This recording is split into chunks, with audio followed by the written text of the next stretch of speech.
क्योंकि मेंस की स्टडी कभी खराब नहीं जाएगी। नेक्स्ट टाइम आपका प्री निकलेगा तो उसमें काम आ जाएगी।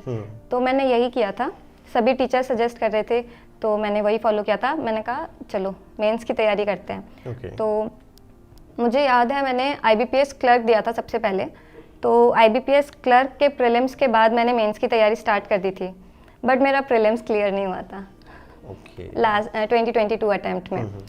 तो मैंने कहा ठीक है कोई बात नहीं, बट IBPS PO दिया। कहीं ना कहीं जब मेंस का पढ़ते हो तो PO के प्रीलिम्स काफ़ी ईजी लगने लग जाते हैं।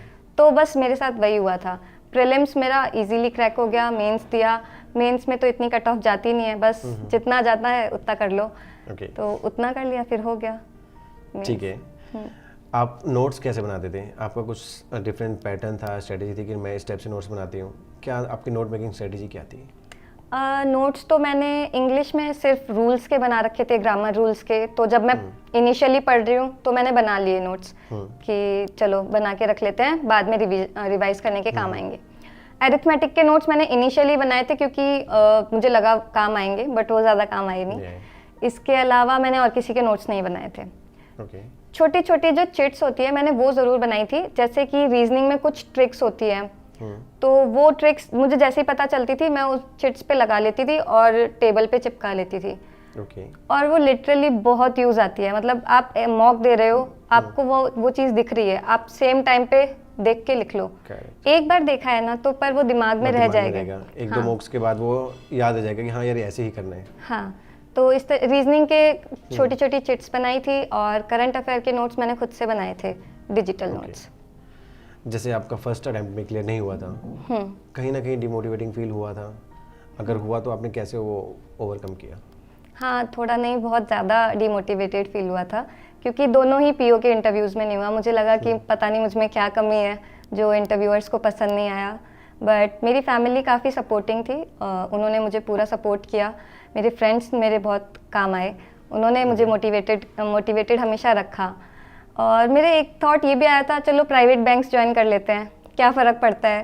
बट नहीं, फिर मुझे बाद में लगा नहीं, इतनी मेहनत करी है, इंटरव्यू तक पहुँचे हैं तो एक तो चांस देना चाहिए, तो इसलिए मैंने एक चांस और दिया। ठीक है। आपने पूरी प्रिपरेशन के टाइम पे एकदम सोशल मीडिया कट ऑफ कर दिया था, या अपने आपको टाइम देते थे कि रिफ्रेश होने के लिए इधर उधर घूमना फिरना? तो सोशल मीडिया बहुत लोगों के लिए बहुत बड़ा डिस्ट्रैक्शन है, बट मेरा जो टाइम टेबल था ना, मैंने लिटरली उसमें सोशल मीडिया को टाइम दे रखा था। मैंने लाइब्रेरी में भी जब मैं लंच कर रही हूँ तो मैं कोई वेब सीरीज़ देख रही हूँ या फिर इंस्टाग्राम चला रही हूँ। शाम को मेरा टाइम था, मुझे रील्स पोस्ट करनी है, बिकॉज आई वॉज क्रिएटर ना। तो मुझे ऐसा था कि मुझे इसको भी मेंटेन करना है, मुझे अपनी पढ़ाई भी मेंटेन करनी है, एंड मैंने कर लिया। तो मेरे को अच्छा लगता था कि सोशल मीडिया पे गए, थोड़ा मूड फ्रेश हो गया, मुझे डिस्ट्रैक्शन कभी फील नहीं हुआ उससे। ये भी ठीक है, मैं बहुत कम लोगों को सुनने से मिलता है कि हाँ सोशल मीडिया से ठीक रहा। बट ठीक है, गुड। अब हम आते हैं मेंस पे। मेंस पे इंग्लिश के लिए आपने क्या स्ट्रेटजी रखी, या मेंस जैसे आपने बताया कि मेंस की तैयारी बाद में आपने अलग से नहीं की थी, स्टार्टिंग में ही कर दी थी, बट उसके लिए इंग्लिश के लिए आपने क्या स्ट्रेटजी रखी? इंग्लिश के लिए मेरा सेम वही प्रोसीजर था कि 3 पार्ट्स में डिवाइड कर लिया, ग्रामर, वोकैब एंड रीडिंग। तो तीनों चीज़ों को डिवाइड करने के बाद तीनों में से सबसे ज़्यादा मैंने रीडिंग को टाइम दिया, जैसे मैंने बताया, एडिटोरियल्स देखे, और इससे ज़्यादा मैंने वोकैब अलग से तो नहीं की। इसके अलावा मैंने सिर्फ और सिर्फ टेस्ट दिए हैं। टेस्ट से आपको बहुत कुछ सीखने को मिलता है, तो रीड करो, टेस्ट तो इंग्लिश में मेरे हिसाब से इतना काफ़ी रहता है। तो आपने बताया कि मॉक टेस्ट आपने बहुत दिए हैं। हाँ, मॉक टेस्ट काफ़ी। क्या वैल्यू रखता है एक मॉक टेस्ट एग्जाम के लिए? ये तो मैं वैल्यू बता भी नहीं सकती, मतलब इतना ज़्यादा एम्फेसिस करूँगी मैं इस पे कि जितने मॉक्स हो उतने दो। मतलब अगर आपके मॉक टेस्ट सीरीज में 20 मॉक्स है ना, तो आप 20 देने की कोशिश करो। हर बढ़ते मॉक के साथ आप कुछ सीखोगे। अब दिन में कितने मॉक देते थे? दिन में एक ही मॉक देती थी। क्या आपने बाद में बढ़ाया कि मुझे ज़्यादा मॉक देने हैं? दिन में डेली एक मॉक? प्रीलिम्स का भी एक देती थी और मेंस का तो 3-4 दिन के गैप में एक देती थी। मेंस का थोड़ा हैवी हो जाता है इसलिए। ठीक है, सोशल मीडिया को भी टाइम देना था। हाँ, सोशल मीडिया को भी टाइम देना था। बट फिर भी मेंस के मॉक को काफ़ी हैवी हो जाता है, तो उसको जितना टाइम आप दोगे उसके बाद उसका एनालिसिस ज़्यादा इंपॉर्टेंट हो जाता है। तो मॉक को अगर 1 घंटा दे रहे हो तो उसका एनालिसिस आप 1.5 घंटा तो कम से कम करो, बिकॉज आपके बाद 3 चीज़ें बचती है एनालिसिस करते वक्त। ये क्वेश्चन मैंने अटेम्प्ट क्यों नहीं किया, क्या मेरा सिलेबस कंप्लीट नहीं था, क्या टॉपिक कवर नहीं था, या टाइम नहीं था। ओके।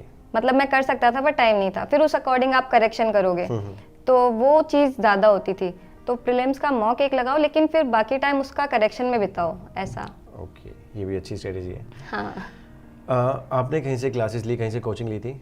नहीं, मैंने कोचिंग नहीं ली, मैंने यूट्यूब से ही पूरा किया था। तो आपने कैसे डिसाइड किया कि मुझे यहाँ से सीखना है ऑनलाइन या यहाँ से सीखना है? हाँ, कुछ ऐसा प्लान कैसे सोचा आपने? बहुत सारे यूट्यूब चैनल्स पे भटकी हूँ मैं, इधर गई उधर गई, बहुत सारे लोगों का देखा।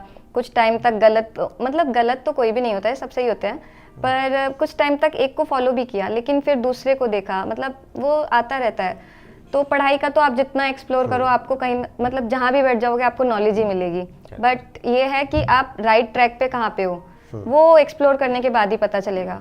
और परमानेंट एक दो गाइडेंस वाले हैं चीज़ें, तो वहाँ पे मैंने देखा लोग स्ट्रैटेजी क्या बता रहे हैं, किनको ज़्यादा बता रहे हैं, तो मैंने उनका फिर रेफर करके देखा। तो दूसरों की स्ट्रैटेजी भी मैंने बहुत सुनी है, बट वो कहते हैं ना सभी लोग कि एट द एंड आपकी करो अपनी। हाँ, और सबकी स्ट्रैटेजी ले भी लोगे ना तो आपकी एक अलग स्ट्रैटेजी निकल के आएगी। करेक्ट। तो बस मेरा भी वही था, थोड़ा थोड़ा सबसे लिया, सीखा और देखा कि मेरे पे क्या वर्क कर रहा है, बस ये। पैटर्न की बात करें हम तो आपको क्या लगता है एग्जाम पैटर्न चेंज हुआ है हर बार? आपने जैसे काफ़ी क्वेश्चन पेपर्स भी देखे होंगे और अपने एग्जाम भी दिए 2 बार, तो पैटर्न्स कुछ चेंज हुए हैं या कुछ ऐसा स्पेसिफिक चीज़ जो हर साल रिपीट होता है? हाँ, तो मैंने जब एनालिसिस कर रही थी एग्ज़ाम का तो मैंने ये देखा कि जो कट ऑफ है ना वो 2020 या 2021 के बाद में काफ़ी कम हो गई है। अब इसकी रीज़न ये है कि जो एग्ज़ाम लेवल है वो काफ़ी बढ़ चुका है। पहले इतना हार्ड एग्ज़ाम नहीं आता था जितना अब आता है। पहले स्पीड और ये सब चीज़ें ज़्यादा इंपॉर्टेंट हो जाती थी, अब है कि आप कौन सा क्वेश्चन ध्यान से अटैम्प्ट कर रहे हो। तो ये चीज़ें मैंने नोटिस की थी और मैं हमेशा कहती हूँ कि कोई भी एग्ज़ाम दो, उसका कट ऑफ, एग्ज़ाम सेक्शन पूरा उसको देख लो, उसकी जो पोस्टमार्टम है ना वो कर दो अच्छे से कि क्या कहाँ से आ रहा है, क्यों कट ऑफ कम जा रही है, कितना हमें स्कोर करना है। तो मैंने यही चीज़ नोटिस की कि एग्ज़ाम लेवल जो है वो टफ़र होता जा रहा है। इवन 2022 से और 2023 को मैं कंपेयर करूं तो एग्ज़ाम लेवल बढ़ा ही है। ओके। हाँ, बट आपको कोई इफेक्ट नहीं कर पाया क्योंकि आपने एग्ज़ाम क्लियर कर दिया। हाँ। अब हम रीजनिंग पे आते हैं। मेंस के लिए, रीजनिंग के लिए क्या स्ट्रेटजी आपने अपनाई थी? थोड़ा एक्सप्लेन कीजिएगा। ठीक है, तो रीजनिंग थोड़ी सी अलग हो जाती है। प्रीलिम्स में तो थोड़ी चीज़ें सारी डुएबल होती है, मतलब 35 क्वेश्चन है तो आप 25 प्लस तो एवरेज बच्चा कर ही लेगा। बट मेंस में ऐसा नहीं होता। मेंस में पजल्स में जाओ तो पजल्स में फंस जाओगे, डायरेक्शन डिस्टेंस में जाओ तो वहाँ फंस जाओगे, क्योंकि सब मिला जुला आ रहा है। तो ऐसे में मैंने देखा कि रीजनिंग में अगर कुछ नंबर सिक्योर करने हैं तो कहाँ से किए जा सकते हैं। तो मैंने जो है लॉजिकल रीजनिंग को बहुत ही अच्छा पाया, मतलब अगर इसको मास्टर कर लिया तो कुछ मार्क्स बनाए जा सकते हैं। तो मैंने लॉजिकल रीजनिंग वाला 2-4 टीचरों से पढ़ा कि क्या बता रहे हैं, फिर मैंने वो लगा के देखा, तो थोड़ा समराइज किया। और फिर मेरे ऐसा था कि अगर मैं 10 क्वेश्चन कर रही हूँ LR के तो उसमें से अगर मेरे 6 भी ठीक जा रहे हैं तो मेरे प्लस में ही मार्क्स आ रहे हैं। तो हाँ, तो मैंने ऐसा एनालिसिस करने के बाद LR को मैंने कहा कि मैं LR करूँगी। तो इस तरीके से बन गया आपका। हाँ, तो LR मैंने अटेम्प्ट किया। पजल्स में मैं ज़्यादा फंसी नहीं, मिसलेनियस मैंने अटेम्प्ट किए ज़्यादा, जो 1 क्वेश्चन होते हैं इस टाइप के। मेंस में आप ज़्यादा पजल्स ना ही करो, तो मैं यही सजेस्ट करूँगी कि ज़्यादा पजल्स ना की जाए। ठीक है, जैसे आपके हाथ में एग्ज़ाम पेपर आया, एग्ज़ाम, आप सबसे पहले क्या देखते हैं कि मुझे क्या करना चाहिए इसमें से?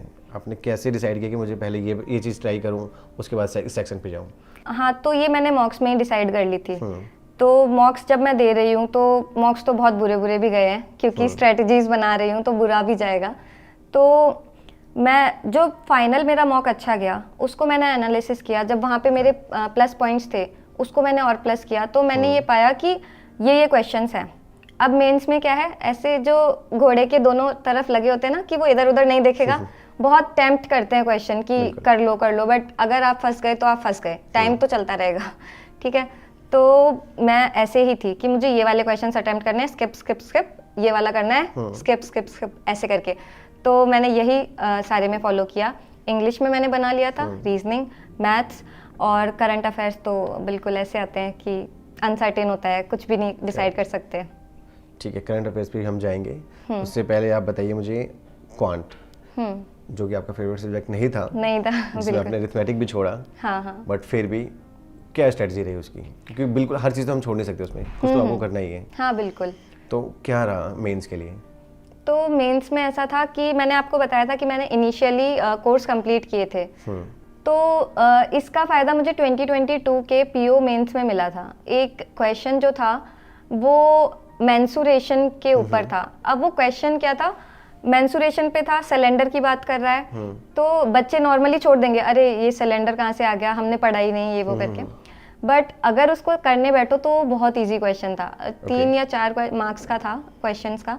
तो मैंने ये अटेम्प्ट कर लिया था क्योंकि मेरे मेंसुरेशन के जो कॉन्सेप्ट्स थे, बेसिक कॉन्सेप्ट, वो क्लियर थे।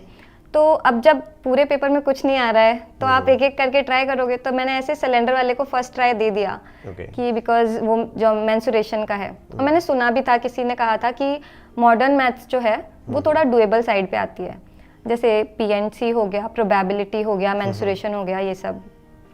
तो मैंने उसको दिया एंड मेरे वो 100% एक्यूरेसी के साथ सही हुआ।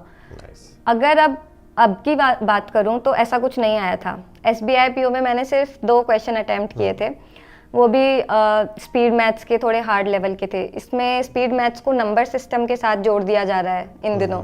तो नंबर सिस्टम में इतनी छोटी छोटी चीज़ अगर आपकी क्लियर नहीं है तो आपके लिए मैथ्स तो बहुत हार्ड हो जाने वाली है।